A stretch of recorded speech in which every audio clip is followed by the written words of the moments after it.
राजकीय, सामाजिक, आध्यात्मिक, शैक्षणिक, शेतीविषयक बातम्यांसाठी आदर्श भारत माझा सदैव न्याय हक्कासाठी आपल्यासोबत।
उपाध्यक्ष श्री अमृतदादा मारणे यांचं सुद्धा सहर्ष स्वागत सगळ्याच युवा मोर्चा टीमचं मी यावेळी सहर्ष स्वागत करत आहे। जे पदाधिकारी आहेत सगळ्यांचं स्वागत। रायगडच्या राजकारणामध्ये भारतीय जनता पार्टीचं फार विशेष स्थान नव्हतं। तेव्हा या ठिकाणी प्रस्थापित शेतकरी कामगार पक्ष असेल, काँग्रेस असेल, त्यांची सत्ता होती आणि त्या काळामध्ये भारतीय जनता पार्टीची राज्यात केंद्रात सत्ता येईल असं कुठलंही चिन्ह नव्हतं। म्हणजे अगली बारी अटल बिहारी ही घोषणा देत देत अनेक निवडणुका लढण्याचा प्रयत्न त्या काळात आम्ही केला। मी तर खूप नौका होतो, पण त्या काळात जे नेतृत्व निस्वार्थीपणे कुठल्याही विषयाची अपेक्षा न करता अनेक आमिष दिली गेली, पण त्याला बळी न पडता संघर्ष काय असतो ह्याची व्याख्या ज्यांनी रायगडच्या राजकारणाला दिली ते नाव म्हणजे सन्माननीय बाळासाहेब पाटील। म्हणजे एकीकडे आजच्या महाराष्ट्राच्या राजकारणामध्ये मला काहीतरी मिळालं पाहिजे म्हणून 10 वेळा पक्षांतर करणारी मंडळी एका बाजूला, माझ्या परिवाराचं भलं व्हायला पाहिजे यासाठी तत्वभासनात गुंडाळून बसणारी मंडळी एका बाजूला, पण मला माझ्या परिवाराशी काही घेणं नाही, माझ्या पार्टीची विचारधारा खालपर्यंत पोहोचली पाहिजे। जे स्वप्न पंडित दीनदयाल उपाध्यायांनी आम्हाला दिलं, जे अंत्योदयाचं स्वप्न आहे, रांगेतल्या शेवटच्या व्यक्तीच्या डोळ्यातले अश्रू जोपर्यंत आम्ही पुसत नाही, त्याच्या चेहऱ्यावर जोपर्यंत हसू उमलवत नाही, तोपर्यंत आमची विकासाची व्याख्या पूर्णच होत नाही। हे स्वप्न ज्यांनी आम्हाला दिलं ती व्याख्या घेऊन काम करणारं नेतृत्व म्हणजे बाळासाहेब पाटील। आणि मग रायगडच्या राजकारणात 2004 ची निवडणूक आपण बघितली की त्यावेळेला परिस्थिती नव्हती, पण रायगड जिल्ह्याच्या युतीच्या राजकारणामध्ये काही अपरिहार्य गोष्टी घडल्या आणि पनवेलची निवडणूक परिस्थिती नसताना आदरणीय स्वर्गीय गोपीनाथजी मुंडे साहेबांच्या शब्दावर आपल्याला लढायला लागली। सन्माननीय बाळासाहेब पाटील हे त्यावेळेला नुकतेच जिल्हाध्यक्ष झाले होते, परिस्थिती नव्हती, मतदारसंघाची पूर्ण माहिती नव्हती, पुढं काम करून ताकदीनं उभं राहू ही स्थिती होती, पण त्यावेळेला मात्र ती स्थिती नसताना केवळ आदेशासाठी त्या ठिकाणी ती निवडणूक आपण लढवली आणि त्या काळात सुद्धा परिस्थिती बिकट असताना सुद्धा 19,000 मतं घेण्याचं काम हे त्या ठिकाणी आपण केलं। म्हणजे संघर्ष म्हणजे फक्त संघटना वाढवण्याचा प्रयत्न केला नाही, तर माझी पार्टी वाढली पाहिजे, माझ्या पार्टीच्या माध्यमातून जनतेला भारतीय जनता पार्टी त्यांच्या मनात कुठेतरी रुजली पाहिजे, त्यांचं बोट कमळावर गेलं पाहिजे, कारण कमळाला संधी मिळाली तरच कमळाची विचारधारा खालपर्यंत जाईल। आणि कमळाची विचारधारा म्हणजे काय तर देशोन्नतीची विचारधारा, या भारत मातेला परम वैभवावरती नेण्याचं स्वप्न ज्यांनी बघितलं ती ही भारतीय जनता पार्टी, आणि ते स्वप्न खाली रुजवण्याचं काम बाळासाहेब पाटील करत राहिले। प्रवास खडतर होता, पण त्यांच्या निष्ठावान साथीदारांसह आपण म्हणता येईल, कदाचित संख्येने कमी असतील पण ताकदीनं, निष्ठेनं आणि ध्येयानं खूप मजबूत होते अशी सगळी मंडळी लढत राहिली। आणि त्या ठिकाणी 2014ला आपण बघितलं की आदरणीय मोदीजींची जी लाट होती, सुनामी होती, त्यावेळेला एक वातावरण तयार झालं आणि एक चित्र त्या ठिकाणी तयार झालं की हो, पनवेल विधानसभेत सुद्धा कमळ उमलू शकतं. त्या ठिकाणी आपण सगळ्यांनी प्रयत्न केला. त्यावेळेला सन्माननीय आपले आमदार प्रशांतजी ठाकूर हे त्या ठिकाणी आपल्यामध्ये सामील झाले. आपण सगळ्यांनी प्रामाणिकपणे काम केलं आणि पनवेलमध्ये आदरणीय बाळासाहेब पाटील यांच्या नेतृत्वाखाली कमळ फुलवण्याचं काम झालं. हा सगळा इतिहास म्हणजे मी यासाठी सांगतोय की चांगली स्थिती असल्यावरती आपल्याला खूप काही करता येतं. जेव्हा परिस्थिती बिकट असते त्यावेळेला काही गोष्टी करणं हे खरंच अवघड असतं. म्हणजे ज्या पद्धतीनं सन्माननीय बाळासाहेब पाटील सांगतात की खिशात एखादा रुपया असेल तर थोडं डोकं लावून त्या 1 रुपयाचे 100 रुपये करणं, 1000 रुपये करणं सोपं आहे. पण खिशात फुटकी दमडी नसेल, शून्य असेल तर शून्याचा 1 रुपया करणं अवघड असतं. ते शून्याचा 1 रुपया करण्याचं काम सन्माननीय बाळासाहेब पाटील आणि त्यांच्या सहकार्यांनी केलं. त्यामुळे या सगळ्या विषयात मी जर कुठला वारसा घेतला असेल तर त्यांच्या प्रामाणिकतेचा वारसा घेतला, त्यांच्या संघर्षाचा वारसा घेतला, त्यांच्या कर्तृत्वाचा वारसा घेतला, कुठलाही डाग आपल्या अंगाला लागू नये याची काळजी घेण्याचा वारसा घेतला. आणि त्या पद्धतीनं महाराष्ट्राच्या राजकारणात मी एक तत्व मात्र पाळलं की मी स्वतःला जर प्रूव्ह करू शकलो नाही, मी स्वतःला जर का मैदानात झोकून देऊन माझ्या ताकदीवरती जर का ही गोष्ट मला मिळते अशी परिस्थिती तयार करू शकलो नाही तर मला राजकारणात काहीही नको. मी केवळ कोणाचा जरी मुलगा आहे म्हणून जर का मला कोणी काही देणार असेल तर मला कधीही नको. या भूमिकेत मी राहिलो आणि त्या पद्धतीनं काम करत करत एक एक पायरी हळूहळू चढत त्या ठिकाणी समोर गेलो. अनेकांना असं वाटतं की विक्रांतचं चांगलं झालं, खूप लवकर त्याला हे मिळालं. कदाचित माझ्या कमी वयात मला हे मिळालं असेल, हे सत्य आहे. पण मी सुरुवात वयाच्या 16व्या वर्षी केली आणि 22 वर्ष सातत्याने काम करतोय. हे सुद्धा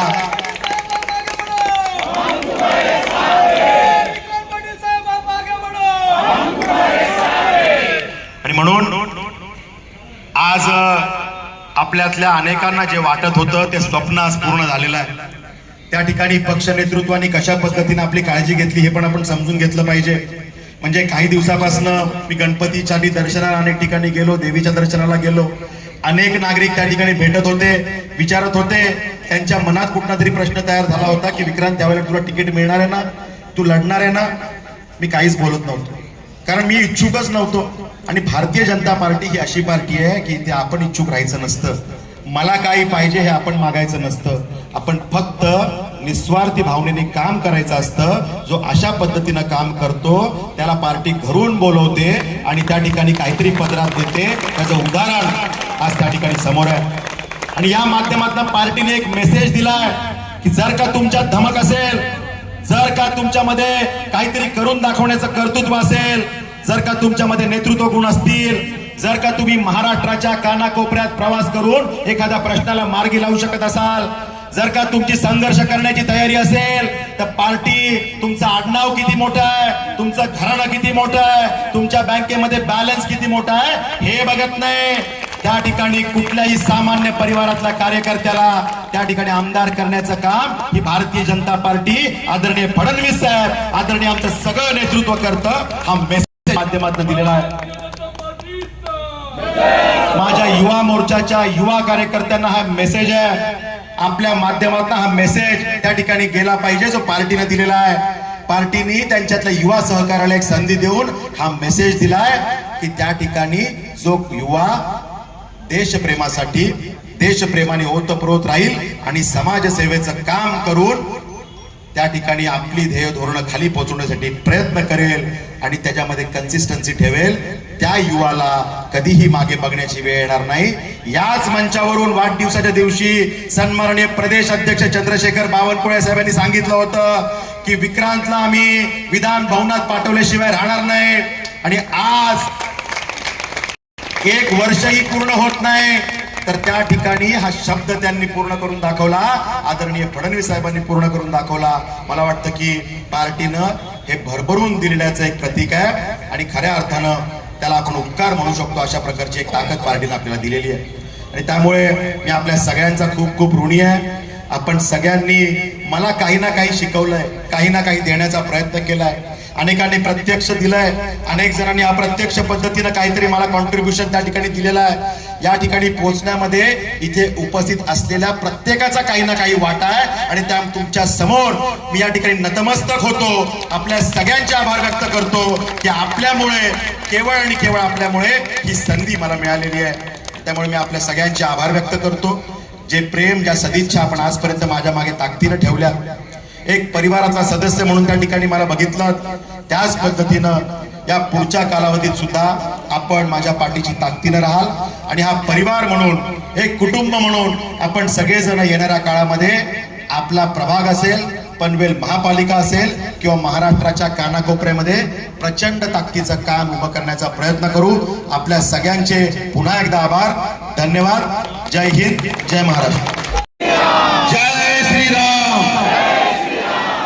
दोन्ही हात वरती गेले पाहिजेत, मागे आवाज येत नाही. जय श्रीराम. वंदे वंदे. वेळ खूप झालाय. एखाद्या कार्यकर्त्यासाठी इतकी प्रेम करणारी जनता, मला असं वाटतंय माझ्या 35-38 वर्षाच्या या राजकारणामध्ये मी पहिल्यांदा बघतोय. या ठिकाणी जर आवाज कमी, या ठिकाणी आत्ताच खऱ्या अर्थानं आपल्या अनेकांच्या काही बुजुर्ग मंडळी येत आहेत, या प्रभागातली आहेत. यांच्या नजरेसमोर एक छोटासा विक्रांत आज या महाराष्ट्रामध्ये आमदार होतो. तुमच्या नजरेसमोर हे सगळं घडतंय आणि प्रत्येकाच्या इच्छा अशा होत्या की एक ना एक दिवस मला विक्रांतला आमदार म्हणून बघायचं आहे. मला असं वाटतंय की हे सगळं तुमच्या सदिच्छा, तुमचं प्रेम, हे सगळं आमच्या कामाला आलं. दुर्गा मातेचं पूजन झालं, गणपती बाप्पा आत्ता त्याचं विसर्जन झालं. भरभरून आशीर्वाद त्या गणपती बाप्पांनी दिले, भरभरून आशीर्वाद दुर्गा मातेने दिले, इथं आलेल्या नवदुर्गांनी दिले आणि आपल्या सर्वांचे आशीर्वाद आमच्या कामाला आले आणि विक्रांत आज या महाराष्ट्रामध्ये आमदार या पदावरती जाऊन बसला. विक्रांतने मगाशी सांगितलं, मी तुमचा जास्त वेळ घेणार नाही कारण बरेच वेळ झाला आपण थांबलात. पण जे काय आहे ते तुमच्या नजरेसमोर काही घडलंय, काही अनभिज्ञ आहेत. पण विक्रांतचं आज 22 वर्षाचं, तुम्हाला असं वाटलं, काही लोकांना वाटतं की विक्रांतला हे 12 वर्षात मिळालं का, 10 वर्षात मिळालं का. पण जवळजवळ वयाच्या 16व्या वर्षापासून विक्रांत भारतीय जनता पार्टी. तुम्हाला आश्चर्य वाटेल की भारतीय जनता पार्टीची तत्व जी आहेत, घराण्याशाहीला मी किंमत देत नाही, राजकीय वारसा. मी भारतीय जनता पार्टीचा आहे, माझा मुलगा भारतीय जनता पार्टीचा असेल, माझी बायको भारतीय जनता पार्टीची असेल, माझी मुलगी भारतीय जनता पार्टीची असेल, माझी सून नवीन आली तर ती सुद्धा भारतीय जनता पार्टीचीच होईल. या पद्धतीनं मी आमचं राजकारण केलं आणि त्यामुळं आमच्या घरामध्ये असं घराणेशाहीचा विषय झाला नाही. मी भाजपाचा म्हणून फक्त राजकीय वारसा विक्रांतला मिळाला.